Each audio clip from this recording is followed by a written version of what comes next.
Hello, and welcome to Romance Isn't Dead, episode 34, where nobody puts baby in a corner. How are you doing today, Ray? Wishing it weren't so windy. Well, that's fair. Yeah, I'm That's British. fair. We have to talk about the weather.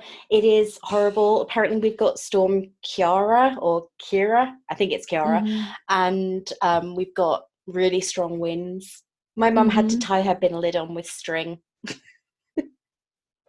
Well, see, I'm from South Carolina, and people in South Carolina routinely do that because there's things called raccoons that they get in there and they pull stuff out and they just drag trash all over the place. So, unless you don't put your bins, as you say, we call them just trash but cans. If you don't put them away, like locked up, or raccoons will get into it and drag your trash everywhere. So We a don't string have seems. we don't have raccoons. Yeah, we say that. My mum had a mallet, an Know. iron mallet. It's like a Thor's hammer. It's shaped like Thor's A hammer. mallet. I'm thinking it was an animal of some sort. And I'm like, I've never No, heard of one of my mum those. has my mum has a mallet on top of her bin normally, and That it would not actually, deter a raccoon. yeah, but we don't have raccoons. Right. I'm just saying, but if you did, you'd be Or we fine. don't. Yeah, But raccoons. we just have strong winds occasionally, unless you're sitting near one of my colleagues who likes to have his own strong winds in the office. Well, But we don't need to go there. no, maybe not. That sounds terrible. I'm not inflicted. Yeah, no, I understand. Well, we were going to talk about a movie today. We are indeed.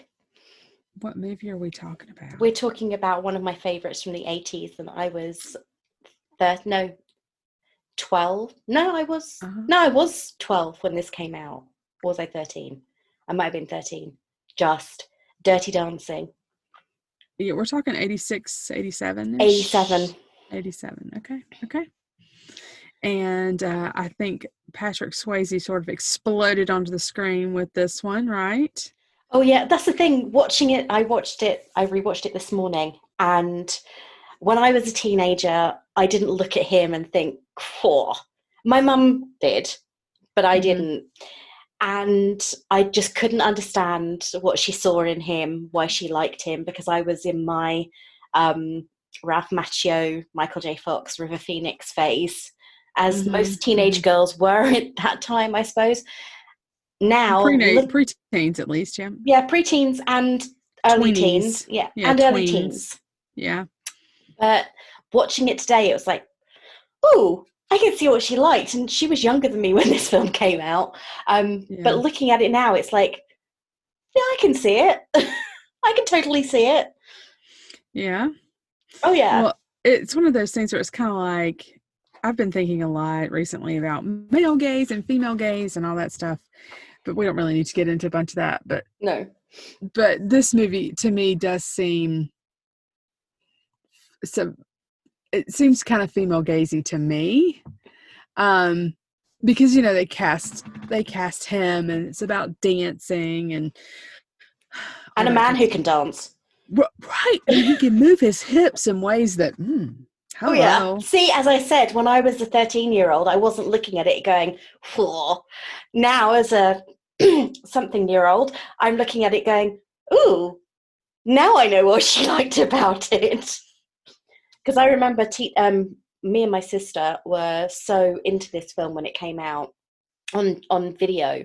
We had the video, and it had the sort of pink purple casing to it and everything else. It looked different to every other video case that came out at that time. And me and my sister made my brother learn the dance. Not with the lift and everything, but the merengue and the foots, the steps and everything. And now my brother is actually learning ballroom dancing. Well, that's handy. See, you've helped him later in life. Yeah, we have, just a bit, though he didn't like it at the time. He was 12. You don't say. Yeah, don't say. He probably didn't see the point. Oh, I have no doubt. Okay, so this podcast is about romance. So talk to us a little bit about the romance in this thing.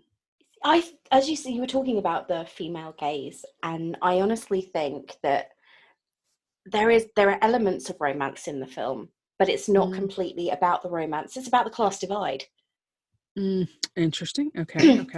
I was there is that element of romance between Baby and Johnny. I find the name Baby is so insulting, but then I suppose it's harking back to the time. And it's not, though. I mean, it is, but it isn't, because this movie is supposed to be set in 1963 or so. Yeah, I think so. Okay, and in my experience, parents called kids, at least in my family, they called us baby all the time. I mean, and it was really frustrating as a 12-year-old, 13, 14, 15, baby, come here. And I'm like, I'm not a baby, right? But it is a parental way of infantilizing a child who is growing up. And for her, in a lot of ways, I think it was worse, because she's like developing into a woman, and it's not just, and it's everybody, right? She's baby to everybody. And that everybody calls her baby, including her older sister, who you'd have thought if it was just the way of infantilizing, they'd have called her baby first, because she is the older one. Right. But that's what I'm saying. It's worse for her because they've decided that that's her name. And that's like permanently infantilizing her. It's her identity. It's not just, it's not even an endearment. It's just, that's her name, and that's horrible. But at the same time, they're putting adult responsibilities on her and adult expectations. Yeah. Because you've got her dad saying, "Oh, you disappointed me." Yeah. And everything. However, she plays up to it a little bit. Sure. When she asks her dad for money. Yep. And she's like, "No, I'd never lie to you, Daddy." Yep. So she plays into that, but at the same time, she is playing very, very grown-up games with Johnny, who still thinking, whoa, he can dance. I watched a really interesting, there's a series on Netflix, this is tied into this, and it was talking about movies of the 80s and movies of our formative years, and they had Die Hard, Dirty Dancing, Ghostbusters, and Home Alone. Yeah, if you're a Gen Xer, right. If you're a Gen Xer. Yeah, if you're a Gen Xer like us. And Dirty Dancing nearly didn't get made. And when they were starting to look at the audition pieces, Patrick Swayze nearly didn't get the role, because he never mentioned anywhere that he was a classically trained dancer. Though he is, or was, sorry. Was, yeah. Though he was a classically trained dancer. And I remember knowing that he was classically trained when I watched that movie as a kid, and I don't know why I know it, but I did. It probably was something that was. It probably was something that was used in the promotional materials. However, when he was auditioning for the role, he nearly didn't get it because he hadn't put anything about his dance training on his CV. Interesting. Okay. But he'd been doing action movies and things, hadn't he? Because he was in another movie with Jennifer Grey, and they apparently really disliked each other initially on set. I know, that's what I've read too, but not. I try actually not to read a lot of those things. Well, no, that's the thing. I didn't read it. I watched it in this program was they interviewed a load of the cast who are still alive, though Jennifer Grey wasn't in it. Yeah. She wasn't in the program, but they interviewed them, the woman who wrote the script, the woman who initially proposed it, a load of the people that were trying to get it greenlit and everything else. So it was interesting. And it made me, I hadn't seen Dirty Dancing in years when I watched it today. Really years. Yet I was still able to, without fail, say, oh, this is where this song comes up. When I was watching it. So it's like, oh, this is where Hungry Eyes starts. And I remember this bit. And you do get that. I think the romance for me wasn't so much the film itself. It was more my memories of it. Fair. Well, let me say this. I think, and this may not be a particularly popular opinion, I think that so much of this movie's success is actually owed to its soundtrack. Oh yeah, the soundtrack's incredible. Like And they I had just do. struggles getting that. Yeah, I just think that so much of this movie is remembered and of enjoyed because they picked the right music for it. And if you pick the wrong music, you can hurt a film Oh big yeah, time. that is very true. So I think a lot of movies these days, that's one of the things that I find quite sad, is so many films these days don't have that big soundtrack to them anymore. mm-hmm. Well, even Top Gun, which is not romance, by the way. Um, Well, but there are elements of romance in it, aren't there? I mean, yeah, oh yeah, of I course. honestly can't say because I've heard the soundtrack, but it's Tom Cruise, so I won't have seen it. Right. But Tom Cruise in Top Gun, the soundtrack is to a large degree what makes that film. Well, it's Kenny Loggins. And, but and there are a lot of things on that sound. But anyway, the things like there's some quintessentially like you hear that song and it brings you back to that piece of film, whether it's Top Gun or Dirty Dancing or Footloose or any Flashdance. other. Yeah, I mean, they're just going to be, oh, that movie, right? Whereas there are some movies that their soundtrack is just completely, you know, unimportant, really, It's almost like to it's your been memories of the demoted. movie. Yeah, to your memories of the movie, the soundtrack doesn't do anything. But I cannot, for the life of me, hear dun dun dun dun dun dun without knowing Star Wars, right? Okay. The Imperial March. Hmm. Yeah. So I can't. That's what I'm saying. I just can't, there are some movies that you just cannot divorce the soundtrack from, and to me, this is one of them. That's Yeah, all. but I think that they did that intentionally. I Oh, mean, they absolutely, needed an incredible soundtrack, and absolutely. apparently they had a lot of battles in getting it because they Interesting. needed to get the rights for existing published music for a film Right. that they didn't even actually know they were going to get the finance for. So Right. it wasn't a case of, oh, this is going to be super, super easy and it's going to be really quick. But they Mm-hmm. picked the right soundtrack. And I think, as you said, soundtracks are really important. And there is a couple of songs on there you listen to, and you can't listen to The Time of My Life without seeing the end dance routine Mm-hmm. in your head. Mm-hmm. Mm-hmm.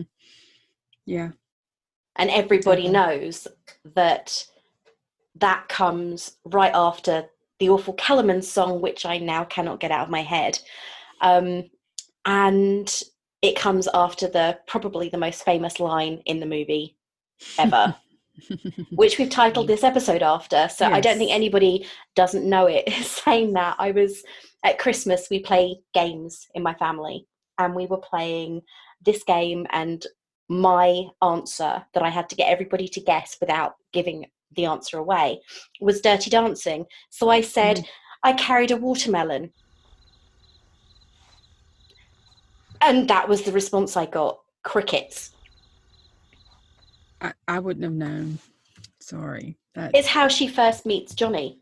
yeah. He's carrying a watermelon into the party. Yeah. Oh yeah. I know. And But I I wouldn't have got, thought that for that game. yeah, I'd have said but I've had the time of my life. yeah, it couldn't do that either.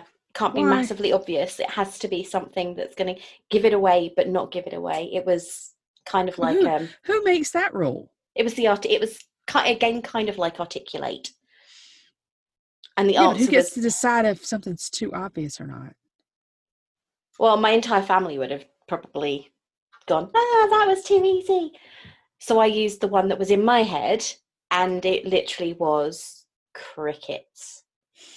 No joke. They all just looked at me. How are we meant to guess that? Oh my I God. How many see. times did we watch it as kids? Yeah, see, I wouldn't have. I don't think I watched that movie as many times as you did when I was a kid, but I would have had a hard time with that one. I'm not sure what I would have used though. You can't say who you're talking about. Like you Nope. can't give an actor away or anything like Nope. that. But Hmm. also, there is another line in the film that the tone of voice, the delivery of it, you realize how much Baby cares for him for Johnny, when she says, I've never felt the way I feel as I do when I'm with you. And I've totally butchered that. But her voice breaks in the middle as though she's going to cry. Yeah. And for me, that was hugely, it made me realize, the thing is, what you forget when you watch this is how young she is. Yeah. Yeah, there's an age gap. Yep. But is there much of an age gap? I mean, how young her character is. She's 16, 17. 16, 17? Yeah, and how old is he supposed to be? Don't know. He reads to me as 20s, like early mid-20s. Yeah, that he was, might be, I mean, he was in his 30s when he filmed this. Right, and he reads as a character to me, I want to say 23, 24, but Yeah. it may not be that's accurate. It's just That's how the thing. I mean, she me. was getting ready to go to university or college. Okay. So she would have actually probably been 18. And she just reads younger to me. But then she reads far more mature than her sister, who is older than her. True. Her sister's incredibly naive. We have to talk about that for a second. She frustrated me a lot. Did. Yeah. Because she was Parts. Huh? What parts? She was just so naive, and Baby kept on trying to give her advice, knowing what she did about Robbie, the jerk-off waiter. She tried to give her sister advice without giving away anyone else's secrets. And her sister was like, oh, you'd rather I slept with the entire army as long as they were on the right side of the Ho Chi Minh line. Gotcha. And she is so focused on, I'm going to make you look pretty. I need to look pretty. What clothes can I wear? I mean, her first line is, I knew I should have bought the peach pumps. That's who she's supposed to be, though. Yeah, that's what I mean. She's so shallow, and so that's the stereotypical good girl of the 60s. So, but she's then talking about how she's going to sleep with Robbie. Again, stereotypical good girl. Silly. The hypocrisy and all that stuff. I mean, they're making a social commentary. Yeah, as I said earlier, I think it's a very big commentary on class. Because one of the first things that Baby overhears when she's at the retreat is the owner talking to the wait staff, saying, I went to Yale and Harvard to get you because I want the best. So keep the daughters, no matter how beautiful or ugly they are, entertained. And then he tells the dance staff, the entertainment staff, to keep away from the guests unless they're being paid to teach them. So there is a massive evidence that's massive evidence of the class divide. And of course, when Johnny gets accused of picking someone's pocket, I'd never believe that of the guests, even though they eventually do discover it is these two elderly guests. So it's for me, there is the element of romance, and a lot of the romance is found in the soundtrack. Because you've got Hungry Eyes, Time of Your Life, Be My Baby, Be Mine Tonight. So many of those songs are an element of sexuality about them as well. Well, I mean, it kind of is what it is, right? And I think it's one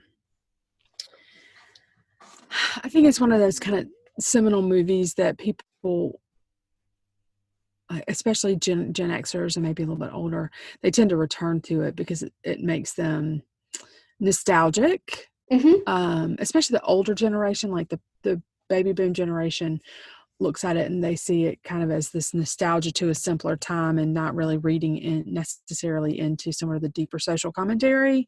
Yeah. And then for a Gen Xer like us, it's a little more like we can see the social commentary and maybe we appreciate it, maybe we don't, but it's still a lot of fun because it brings back sort of these memories of enjoying it and learning to dance and all that stuff. And I think that's fair, I think making my brother do the mamba. Right. and the thing with the thing for me with Dirty Dancing and with any movie that has like romance in it, I want the heroine to get what she wants, right? And she wants Johnny. At the end of it, though, And does he's she kind actually of get him? but hold on, let me finish. And he is kind of like the bad guy, covering up a heart of gold kind of guy, Yeah. right? I mean, he's actually a really good guy, but circumstances, and they're like kind of fighting circumstances. And so I don't have to know beyond. I don't want to know beyond. You said, did she really get him? I don't want to know. I'm just going to assume she did, even though I know intellectually that no, she did not. No, she went off to college and he went back to and whatever. did whatever. And that's fine. I don't have to know that. I got my happily for the next 15-minute ending, and that's what I needed from that movie. That's the thing. He even got an apology from her dad. Right. But then you look to see, the thing is, you're talking about you want your 15-minute happily ever after. You know that she got, however temporarily, she got what she wanted, which was him. And then you travel forward to the 2010s and they remake it on ABC. I didn't see that. I saw part of it because it was on Amazon, on Prime, and I saw part of it and it was like, no, I can't watch the rest of this. It's going to destroy Dirty Dancing for me. Because it starts with her in the present time actually going to see some musical or other on stage. And I thought, no, not going to watch this. It's going to destroy my idea of how Dirty Dancing went, ended, started, whatever. It's going to destroy all of it. Well, I think I don't really want to talk a lot about what I think of Hollywood movies at the moment, but no. But I'm wondering if this isn't part of a broader problem we have with nostalgia in Hollywood and trying to recapture specifically Gen X's childhood, and it's not working because when they redo things like this, they destroy them. They kind of wreck it. And so stop, please. Yeah, because I have another podcast, and we were talking about movies coming up this year, and it's like sequel, remake, and I'm like, stop it, come up with something different. We need something different, new, and interesting. And you rehashing the exact same things we saw in 1983 aren't a great thing. Yeah, isn't Disney now remaking Home Alone? I don't know, but I know that Mulan is coming out. No, don't even go there. They're also doing The Little Mermaid. They have already done Aladdin, Lion King, Beauty and the Beast, Cinderella. There's someone else. I'm sure there's another one. Oh, Dumbo. I would like it if they made something original. There are so many incredible books out there that they could make into a fantastic film. As long as they're almost loyal to the text, because that's what makes them good. See, yes. So anyway, back to Dirty Dancing. So what did you think about Patrick Swayze as an adult watching this movie? What do you think about him as our romantic hero? Yes, please. Yes, please. I am being honest. I can now, as an adult, see what my mum saw in him when she was an adult and I was a child. And I'd look at her and I'd say, he's no River Phoenix. Because I had such a thing for River Phoenix in my early teens. Such a thing for him. I watched everything that he was in. But now, as an adult, it's like, I can see what she's talking about now. I really can. I can understand it. Because when seriously though, when you're a teenager, a young teenager, and I was 13, you don't appreciate what a man can do with his hips. Do you really? Well, let me say this. Patrick Swayze's face isn't, like, I don't look at his face and think, oh, classically handsome. No. He has one of those faces that's kind of engaging. If that makes sense. Yeah. I think you have to be at a certain place in your life to be like, yeah, he's hot. Right. I think so. You do. And there are a lot of not a lot, but there are like there's Chris Evans, where I'm one of those people that if you have a pulse, I think you think that he is attractive. If you have a pulse, right? My But mum has a pulse, and she said to me this morning, "Oh, I don't really find him attractive." And it's like, "Are you dead?" okay, so except your mom. Yeah, except my mum and a few people I work with. And Okay, so never mind. Maybe that thesis is incorrect. To me, Chris Evans seems very classically attractive. Does that make sense? yeah, And then there are other actors that I think are very attractive, but they're an engaging kind of attractive that their attraction is not more universal. The first one that pops to mind for me is Adam Driver, but the one that I noticed even when I was much younger, and he's a lot older now, Dennis Quaid, man. I've always thought that he was so attractive, but they're equal, like double the number of women out there who don't.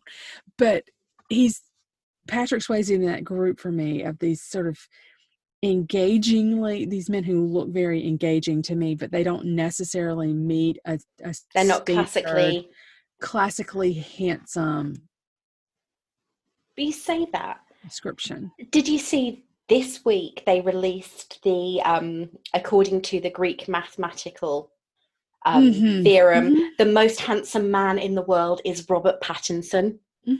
I saw that. I sat back, I looked at it, I looked down the list a little bit further, and I carried on looking down the list, and I'm like, there's no Hemsworth on here, there's no Robert Downey Jr. on here, there's no Chris Evans on here. Who was like number the people 2? That I can't remember. It was, I mean, Idris Elba was on the list, but he was like number 8. And I looked at that list and I thought, what? Were the Those people are the that Greeks?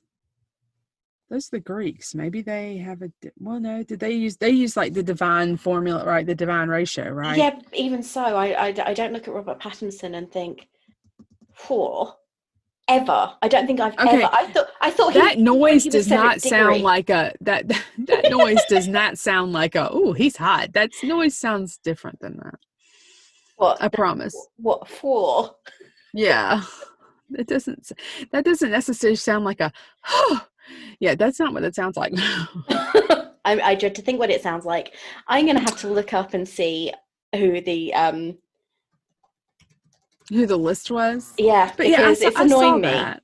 But okay, so when I watched that movie, one of the Twilight movies, I found here we go. Robert Pattinson is the most handsome man in the world, apparently. Okay. Well, I found him attractive, but not like, I don't know. I thought that Henry Cavill's second.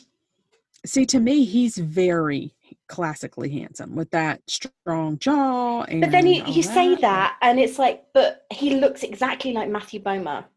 I mean, I actually watched a film the other day, and I had to check who it was because I couldn't tell the two apart. And he's not on that list. I have never thought that. But then you've got Bradley Cooper is number 3. Brad Pitt is number 4. George Clooney is number 5. Hugh Jackman is number 6. David Beckham is number 7. That one just was like, yeah, this list is bollocks. Idris Elba is number 8.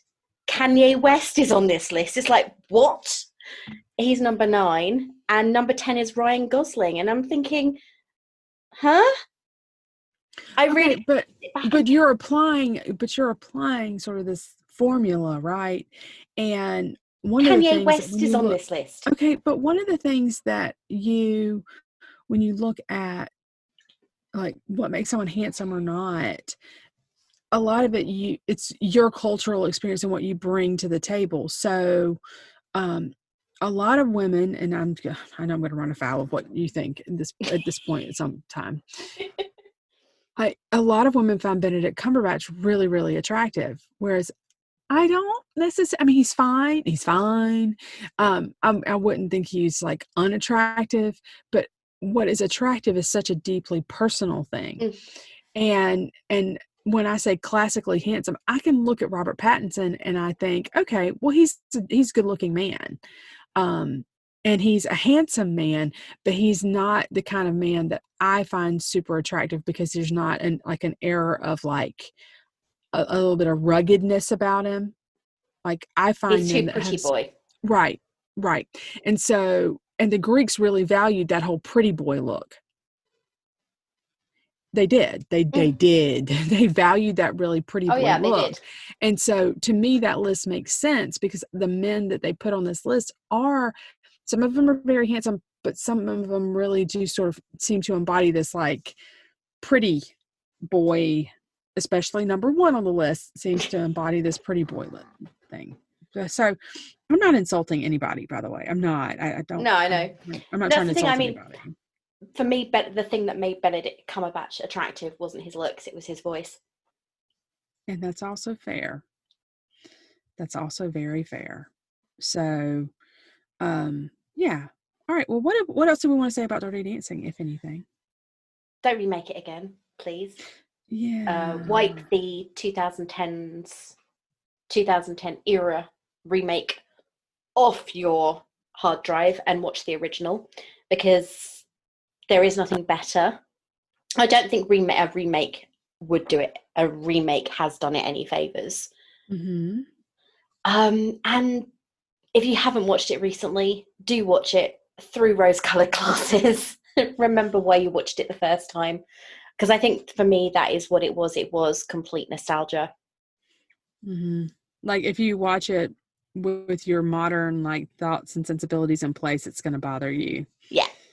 Gotcha. Oh, I would definitely. agree. I think a lot of films are like that, though. You watch them through Mannequin. I watched, for example, not that long ago, and there were Mm-hmm. certain things about it that bothered me as a modern woman. Mm-hmm. But it was 1980s, kitschy, Mm-hmm. and the soundtrack was good. Mm-hmm. Mm-hmm. Soundtrack, you don't say. Yeah, but then 1980s movies did have, that was one thing that 1980s movies had that a lot of movies since have lost, and Mm-hmm. that was the really good soundtrack. Okay, fair, fair. All right, cool. Well, is there anything else we need to say? Um, keep on searching for your happily ever after, and next week, the week after next, we're going to be back with my choice of book, which is Joanna Lindsay's Gentle Rogue. Perfect, perfect. All right. Well, do you want to tell people where they can find you, Ray? They can find me at All About Ray, that's RAYE, on Twitter, and they Mm-hmm. can find us at ISN Romance on Twitter. Wonderful. If you're looking for me, again, you can find me with Ray at ISN Romance on Twitter. And also you can find me personally at Palmetto Blue on Twitter and Instagram. How would you like to sign out today? I've already said mine, but I'm going to say it again. Keep on searching for your happily ever after. And I would remind you that romance isn't dead. It's alive and well on your bookshelf or maybe on your computer. Bye. Bye.